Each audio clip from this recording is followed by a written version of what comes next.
how the new emergency powers to direct coal companies will help shore up supply. And how often do you think you'll use these? Of course. If I could just give an update on the discussions I've had with AEMO this morning, so everyone's aware of the current situation. So as you know, we've been in regular contact with the Australian Energy Market Operator. This morning's discussions are very good news for not only the people of New South Wales, but people right across the national energy market. AEMO have told us that the conditions in our energy system are much better. We've seen problems in Queensland, we've seen problems in South Australia, we've seen problems in Victoria, and we've also seen problems in New South Wales. AEMO have described the energy situation as much healthier, and that's good news.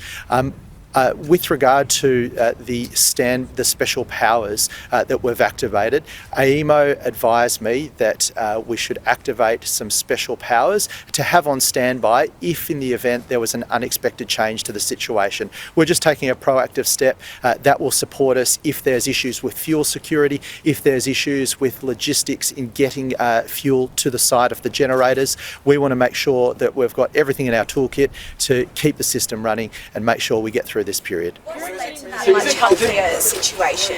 Well, what's happened is generators that were offline have now come back online. We had a generator come online yesterday that added 680 megawatts to the system that wasn't there the night before.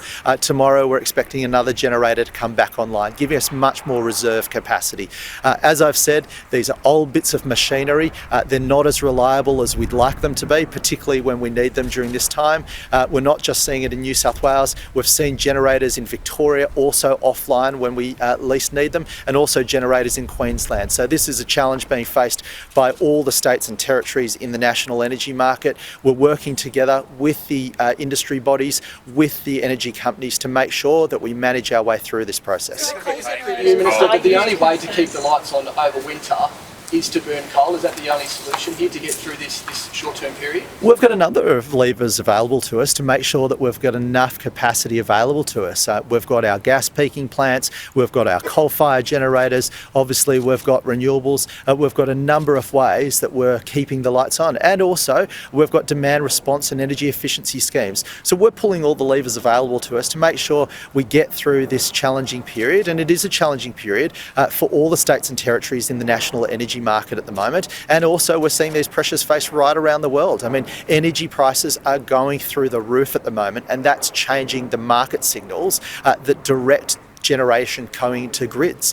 We're no different to what's being seen in the rest of the world. We've seen the UK, the British government stepping in to support families with power bills. We as a state government are doing that here in New South Wales. We've just increased the Energy Accounts Payment Assistance Scheme from $1,200 to $1,600. Now, I'm not across what the federal government is doing to support with bill relief at the moment, but we're doing our bit as a state government, and we'll continue to do everything in our power to make sure we keep the system going and we put as much downward pressure on bills at this time. But for the medium to long term, we have a very clear plan to insulate us from these global price shocks, and that's why we're modernising our electricity system. We've put a proactive plan in place, and that is about ensuring that we insulate ourselves from future global price shocks, and that's what we're doing here in New South Wales.